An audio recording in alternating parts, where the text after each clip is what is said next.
Olá, Deus abençoe a sua vida, a sua família, em nome do Senhor Jesus. Você crê no Senhor Jesus? Você tem fé, uma fé verdadeira? Então seja livre, em nome do Senhor Jesus, de toda dor, depressão, angústia, insônia. Seja liberto, liberta, curado. Faça o que você não podia fazer. Seja livre e curado, em nome do Senhor Jesus. Se você crê, diga amém e graças a Deus. Respire fundo, tenho certeza que o Senhor Jesus já trabalhou no seu interior, no seu corpo, na sua alma. Agora nós vamos prosseguir na meditação do capítulo 14 do livro de Apocalipse. Vamos pedir a direção do Senhor Jesus. Meu Deus, fala conosco, meu Pai, nos dá entendimento da Tua palavra, em nome do Senhor Jesus. Amém. A foice que irá separar o trigo do joio, o joio do trigo. O contraste entre a alegria dos salvos e a condenação dos que irão aceitar a marca da besta, que nós já falamos em outro estudo, e escolheram viver separados de Deus eternamente. Então vamos à leitura. Você pode curtir aqui a página Cura Interior, compartilhar com seus contatos. Tem o testemunho como o Senhor Jesus me curou da depressão, do pânico, da despersonalização. No canal no YouTube você pode ter a playlist do estudo completo do livro do Apocalipse. Você pode também estar acompanhando, se inscrever, compartilhar com seus contatos. E tem o blog e o site também, curadointerior.org. Nele tem o formulário para contato, tem o testemunho para glorificar o Senhor Jesus, tem o link direto para o blog, tem o estudo do Apocalipse que você pode baixar e meditar com a direção de Deus, compartilhando com seus contatos, tá bom? Tem o formulário aqui também de contato. Se quiser enviar uma mensagem, pela misericórdia do Altíssimo, estamos por aqui. Então vamos à leitura. Eu vou deixar o link dessa mensagem em texto depois para vocês acompanharem. E também está na página do Cura Interior, tá certo? E olhei, e eis que estava o Cordeiro sobre o monte Sião, e com ele 144.000, que em suas testas tinham escrito o nome de seu pai. E ouvi uma voz do céu, como a voz de muitas águas, e como a voz de um grande trovão. E ouvi uma voz de harpistas que tocavam com as suas harpas, e cantavam um como cântico novo diante do trono, e diante dos 4 animais e dos anciãos. E ninguém podia aprender aquele cântico, senão os 144.000 que foram comprados da terra. Estes são os que não estão contaminados com mulheres, porque são virgens. Estes são os que seguem o Cordeiro para onde quer que vá. Estes são os que dentre os homens foram comprados como primícias para Deus e para o Cordeiro. E na sua boca não se achou engano, porque são irrepreensíveis diante do trono de Deus. Apocalipse 14, 1, no capítulo 14. O capítulo 14 fala da vinda do Senhor Jesus após os 7 anos da grande tribulação, nós cremos. O Senhor volta para então recolher todos os que foram comprados pelo seu precioso sangue na cruz, incluindo os 144.000 selados. Aleluia. O cântico aqui só é cantado pelos 144.000 selados porque eles simbolizam os salvos e foram os que deram ouvidos à voz de Deus, negando a besta e a sua vontade, e foram comprados por Deus na cruz. Guardaram a palavra de Deus e fizeram a escolha de obedecer ao Senhor e viveram com sinceridade diante do Pai e do Cordeiro, que é o Senhor Jesus, o único Deus vivo e verdadeiro. Além disso, os 144.000 representam as primícias de Deus, porque eles colocaram o Senhor em primeiro lugar em suas vidas. Quem honra a Deus em primeiro lugar, também é colocado em primeiro lugar por Ele. Veja, porque aos que me honram honrarei, porém os que me desprezam serão desprezados. 1 Samuel 2:30. Bem, agora você entende a espiritualidade em relação aos dízimos e ofertas, não é? Não é questão financeira, não é verdade? Mas é uma questão de consideração e prioridade a Deus. Note que neles não se achou engano, ou seja, eles viviam em verdade diante de Deus. O texto cita que eles são homens e que são virgens, e que não se contaminaram com mulheres. Isso não significa propriamente que eles eram necessariamente virgens fisicamente falando, ou que eram só homens, mas significa que eles se mantiveram puros, limpos de um mundo corrompido, que se arrependeram, que se voltaram a Deus e se guardaram para Deus e guardaram a palavra de Deus. Buscaram viver fora da mentira, de traições, articulações, não guardaram dentro de si a malícia e não viveram na prática do pecado. Viviam principalmente e unicamente para Deus. No capítulo 13, vimos que os que tinham a marca da besta, que é o diabo, aqui vemos aqueles que têm a marca de Deus, ou seja, que estão sendo salvos. Cremos que este é um dos objetivos do capítulo 14, mostrar o contraste entre os que se entregaram à besta, aceitaram a sua marca, e os que permaneceram fiéis ao Senhor Jesus até o final. Aqueles que creram na besta e receberam a sua marca são os que viviam na mentira, no engano, na falsidade, e não continham em si o caráter de Deus, pois escolheram se render à sua própria vontade e se curvaram à besta, ao diabo, à sua vontade, e assim escolheram viver separados para sempre do Senhor Jesus. Durante a grande tribulação, ou as pessoas vão se submeter à besta, ou vão assumir a sua condição de filho do Senhor Jesus, que é o Cordeiro. Não haverá espaço para indefinições. E quem vive segundo a vontade de Deus, mostra em sua vida o caráter do Senhor Jesus, pois não pertence ao mundo, estão de passagem apenas. Por isso, não podemos viver como os do mundo, pois quem é inimigo do mundo, ou seja, inimigo da sua própria vontade, é amigo de Deus. Já quem satisfaz a sua vontade é amigo do mundo e é inimigo de Deus. Tem que haver uma diferença entre quem é de Deus e quem não é. As pessoas têm que notar algo diferente em quem se diz ser de Deus. Não apenas em relação ao vestimento ou o cabelo, mas sobre o caráter, a essência, o comportamento, as reações, as intenções. Podemos concluir que quem realmente é de Deus mostra a diferença. E há um contraste, entre os que vivem no mundo e os que vivem diante de Deus. Você que está dentro da igreja é orgulhoso, trai, mente, tem mágoa. Você está se enganando.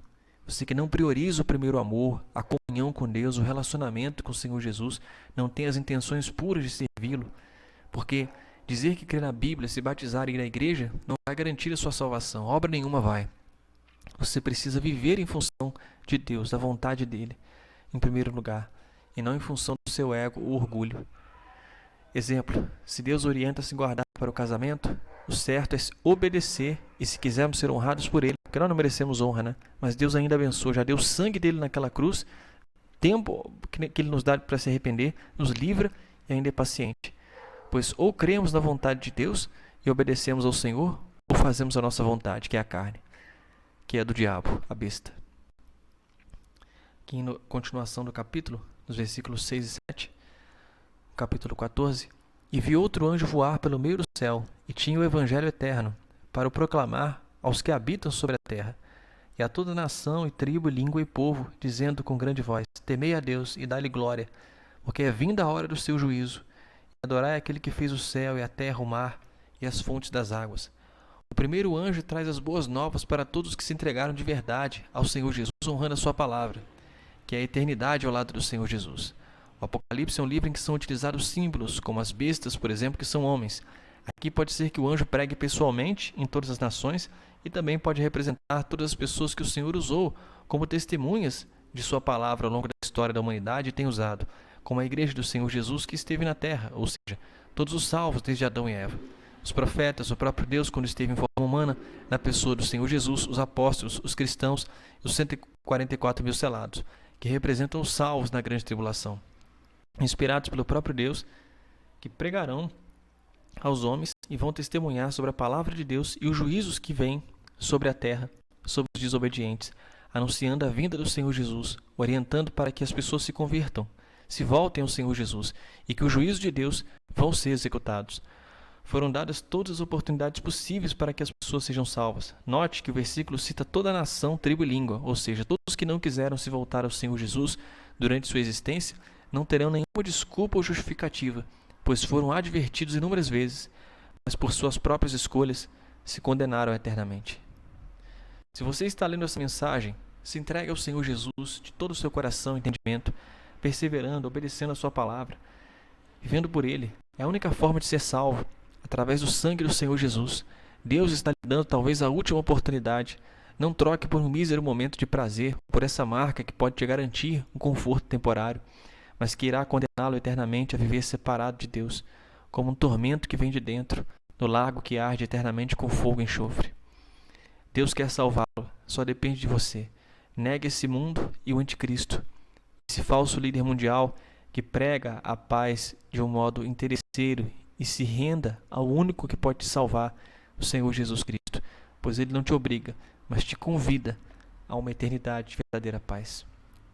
No versículo 8, e outro anjo seguiu dizendo: caiu Babilônia, aquela grande cidade que a todas as nações deu a beber do vinho da ira da sua fornicação. O segundo anjo citado no versículo 8 e o terceiro anjo que veremos a seguir vem trazendo as más notícias e as consequências para aqueles que rejeitaram a palavra de Deus e adoraram a besta, ou o diabo.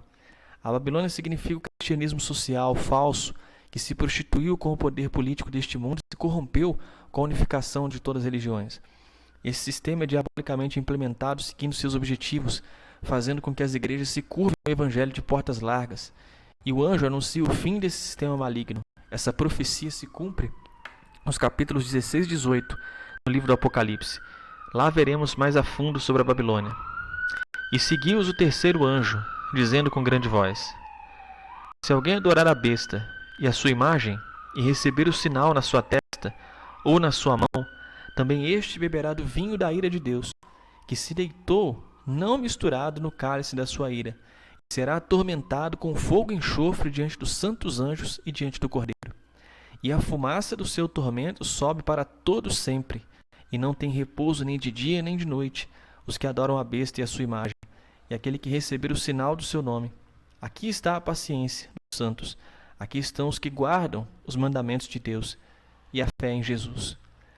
Aqueles que estiverem na terra durante a grande tribulação, se optarem por receber a marca da besta, sem a qual ninguém poderá comprar nem vender, por isso, não esteja aqui, aproveite essa chance, se volte ao Senhor Jesus, não só para não estar aqui, mas por amor, para que você não faça parte das pessoas que vão ser forçadas a colocar essa marca diabólica, porque cairá sobre quem aceitar essa marca a ira do Senhor Jesus. Quando a pessoa coloca a marca, já era, não tem mais salvação. Ela está eternamente condenada a viver separada de Deus, vazia, perdida, no inferno e no lago de fogo e enxofre. Porém, aqueles que rejeitarem a marca da besta receberão a ira da besta. E você prefere enfrentar a ira de Deus ou a ira do homem, da besta, do diabo, que não passa de um homem possuído por Satanás, sendo que tanto esse ditador como o diabo já serão condenados à eternidade no lago de fogo e enxofre pelo Altíssimo. Eles já estão pela palavra de Deus. Como vimos anteriormente, as bestas são marionetes usadas pelo diabo para enganar a todos. Nem o próprio falso profeta, o anticristo, às vezes até sabem, mas eles querem fingir, que não sabem que são usados pelo diabo. São manipulados pelo poder, pela ganância. São pessoas que foram convencidas por ele, seduzidas pelo poder. A marca da besta, nós vimos no capítulo 13. Portanto, aqui são apresentadas as consequências para quem aceitar essa marca, sem a qual ninguém poderá comprar ou vender. A pessoa que receber a marca da besta na testa ou na mão direita, automaticamente estará condenada por toda a eternidade ao inferno e depois ao lago de fogo e enxofre. Serão atormentados dia e noite para sempre, pois rejeitaram a Deus e escolheram seguir e se render à besta, que é o próprio diabo. Mas o Apocalipse, mesmo trazendo profecias futuras, já nos traz lições para os dias de hoje. Futuras, mas que cremos estão bem próximas, pessoal? Pelos sinais, por tudo que temos visto. Pois o sistema político e religioso já está implementado sobre o mundo.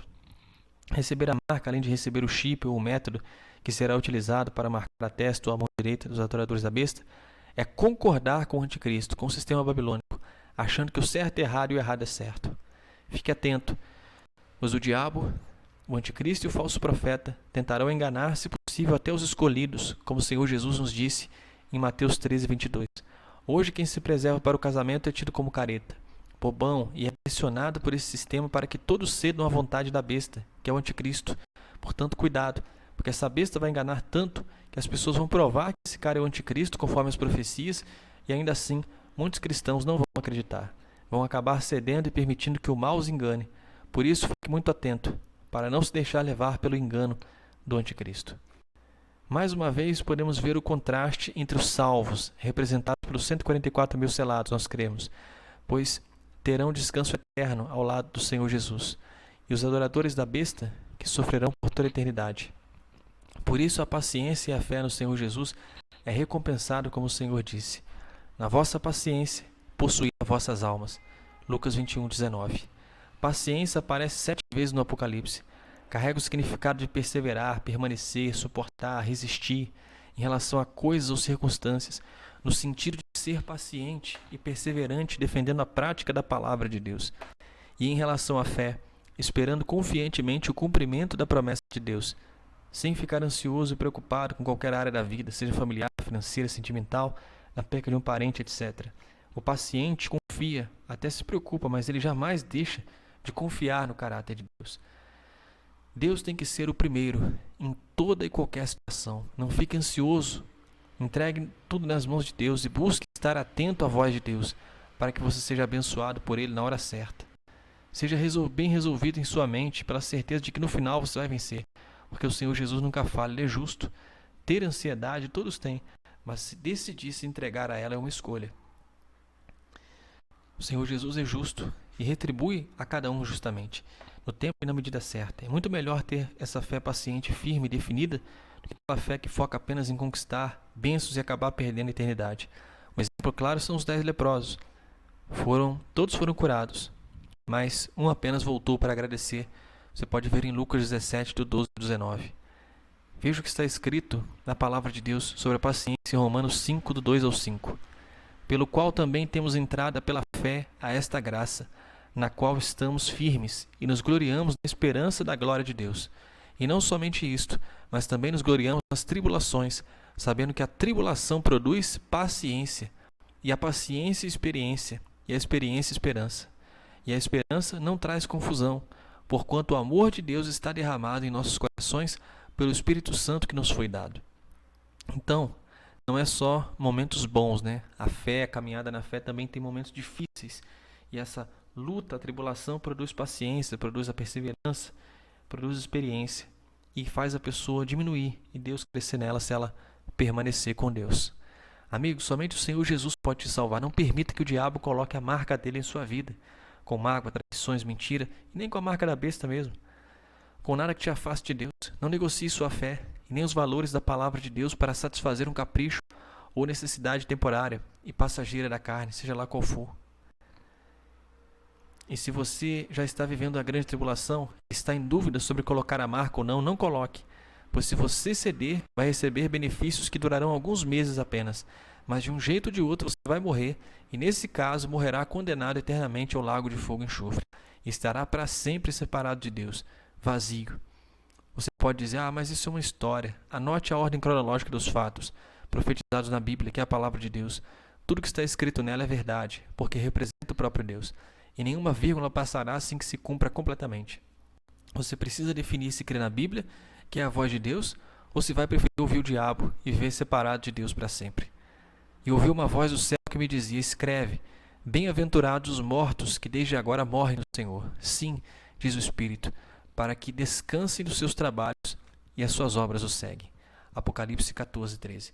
Enquanto a mensagem trazida pelo terceiro anjo mostra o sofrimento daqueles que adoraram a besta, agora o Senhor ordena João escrever sobre o gozo, a alegria daqueles que morrem e vão para a eternidade ao lado do Senhor Jesus, dos que morreram salvos na grande tribulação, em meio a tanto sofrimento, mas que agora descansarão, e também de todos os salvos durante toda a história da humanidade.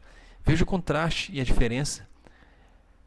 Os que morrem no Senhor são bem-aventurados, ou seja, felizes para sempre. Esses sim descansarão. Existem pessoas que dizem, quando alguém morre, fulano descansou. Infelizmente, nem sempre isso acontece. Somente os que morrem no Senhor Jesus, praticando a palavra de Deus, reconhecendo que só serão salvos mediante o sangue do Senhor Jesus precioso, é que serão felizes eternamente, é que estarão descansando. No final do versículo 13, vemos o Senhor falando sobre o galardão, a recompensa daqueles que fazem parte dos salvos, e as suas obras o seguem. Significa que as obras dos cristãos os acompanharão na eternidade, ou seja, o seu comportamento, a dificuldade que você enfrenta para se manter puro diante de Deus, será retribuída eternamente, amigo. Tem ideia do que é estar perto do Senhor Jesus eternamente, reinar com o Senhor na terra por 1000 anos e passar a eternidade com Ele? Concluindo aqui o capítulo 20, o capítulo 14, vamos dos versículos 13 ao 20. E ouvi uma voz do céu que me dizia, escreve, bem-aventurados que mortos, que desde agora morrem no Senhor. Sim, diz o Espírito, para que descansem dos seus trabalhos, e as suas obras o seguem. E olhei, e eis uma nuvem branca, e assentado sobre a nuvem um semelhante ao Filho do Homem, que tinha sobre a sua cabeça uma coroa de ouro, e na sua mão uma foice aguda. E o outro anjo saiu do templo, clamando com grande voz ao que estava sentado sobre a nuvem: Lança tua foice, cega, a hora de cegar-te é vinda, porque já a seara da terra está madura. E aquele que estava sentado sobre a nuvem meteu a sua foice à terra, e a terra foi cegada. E saiu do templo que está no céu outro anjo, o qual também tinha uma foice aguda. E saiu do altar outro anjo, que tinha o poder sobre o fogo, e clamou com grande voz ao que tinha a foice aguda, dizendo: Lança a tua foice aguda, e vindima os cachos da vinha da terra, porque já as suas uvas estão maduras. E o anjo lançou a sua foice à terra, e vindimou as uvas da vinha da terra, e atirou-os no grande lagar da ira de Deus. E o lagar foi pisado para fora da cidade, e saiu sangue do lagar até os freios dos cavalos pelo espaço de 1.600 estádios. Quem está sentado sobre a nuvem tem a foice na mão, cremos é o Senhor Jesus, ou seja, é o próprio Deus. Nesse período, a graça divina chega ao fim na terra. Agora chega o momento da execução do juízo de Deus sobre a terra e da ira do Senhor sobre todos os que se entregaram à besta e às suas vontades carnais. A foice é usada para cortar, para fazer a colheita. Quando o Senhor passar a foice na terra, os que creem e se relacionam com o Senhor serão salvos, mas os joios, veja Mateus 13, serão cortados e lançados no fogo eterno.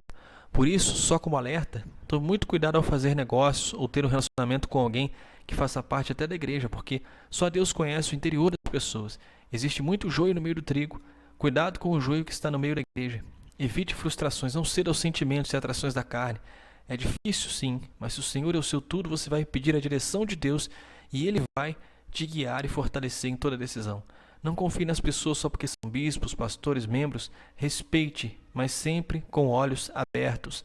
Não tenha maus olhos, porém confiar é unicamente em Deus, porque você tem que ter um relacionamento com Deus. A opinião de ninguém não adianta. O que vale é a palavra de Deus. Amém? Seja madura na fé. Não se deixe levar pelo joio no meio da igreja. Lembre-se, o joio foi plantado pelo diabo. Confie somente em Deus. Tem vários joios na igreja, enviados pelo diabo, plantados pelo inimigo. Cuidado, se afaste dessas pessoas, ignore-as, foque no seu relacionamento com Deus. Não tenha malícia, obviamente, dentro de si, mas tome muito cuidado com o joio no meio do trigo. Lembre-se, nosso exemplo e referência é o Senhor Jesus. Aprenda a colocar todo o seu foco e esperar tudo do Senhor Jesus e nada das pessoas. Ou espere até o pior, sem julgar, para que isso não afete o seu relacionamento com Deus, causando frustrações. Vejamos a parábola do joio e do trigo, que mostra claramente o que acontecerá na visão desta passagem, em Mateus 13, do 24 ao 30. Propôs-lhe outra parábola, dizendo: O reino dos céus é semelhante ao homem que semeia a boa semente no seu campo. Mas dormindo os homens, veio o seu inimigo e semeou o joio no meio do trigo, e retirou-se. E quando a erva cresceu e frutificou, apareceu também o joio. E os servos do pai de família, indo ter com ele, disseram-lhe: Senhor, não semeaste tu no teu tempo boa semente? Por que tem então joio? E ele lhes disse: Um inimigo é quem fez isso. E os servos lhe disseram: Queres, pois, que vamos arrancá-lo? Ele, porém, lhes disse: Não, para que eu colher o joio, não arranqueis também o trigo com ele. Deixai crescer ambos juntos até a ceifa. E por ocasião da ceifa, direi aos ceifeiros: Colhei primeiro o joio e atai-o em molhos para queimar, mas o trigo ajuntai-o no meu celeiro. Em Mateus 13, 24 ao 30. Em Mateus 13, do 36 ao 39, temos a explicação do Senhor Jesus sobre a parábola. Então, tendo despedido a multidão, foi Jesus para casa. E chegaram ao pé dele os seus discípulos, dizendo: Explica-nos a parábola do joio do campo. E ele, respondendo, disse-lhes: O que semeia a boa semente é o Filho do homem. O campo é o mundo, e a boa semente são os filhos do reino, e os joios são os filhos do maligno. O inimigo que o semeou é o diabo, e a ceifa é o fim do mundo, e os ceifeiros são os anjos. Assim como na parábola do joio, o Senhor retirará todos os filhos do maligno que não quiserem de forma alguma se arrependerem de seus caminhos. Quando a graça de Deus se esgotar nesse mundo, os maus serão ceifados. O Senhor separará o joio, o trigo do joio. O joio será cortado e lançado no lago de fogo e enxofre. Vemos que, depois do julgamento final, vemos que até a graça de Deus tem limite. Decida hoje se entregar ao Senhor Jesus e ser salvo. Lembre-se, O diabo virou o diabo no céu. Imagina o que acontecerá com aqueles que não se entregarem ao Senhor Jesus aqui na terra, onde todos os dias somos tentados pelo mal e pela nossa carne. Ninguém sabe quando vai morrer. Portanto, se você quer ser salvo, você só tem o agora. Aproveite essa chance que pode ser a última. Ou seja, pode ser que a foice passe agora por você. O grande lagar da ira de Deus, que foi pisado fora da cidade, traz a consequência para aqueles que rejeitaram o Senhor Jesus. João viu um grande derramamento de sangue que ocorrerá por aproximadamente 280 quilômetros, que também pode ser o resultado do Armagedon, uma guerra que acontecerá ao final da grande tribulação, e estudaremos sobre essa guerra à frente.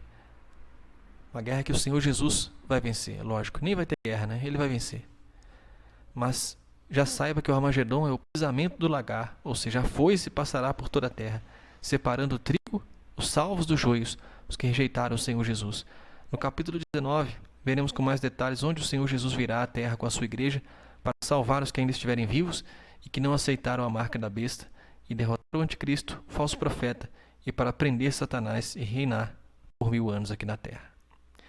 Então, você quer evitar passar pelo sofrimento da grande tribulação?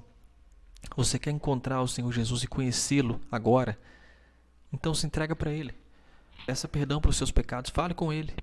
Do seu jeito, não há protocolo, fale com temor, mas fale. Se é em pé, se é sentado, se é com o olho aberto ou fechado, é Deus e você e Deus.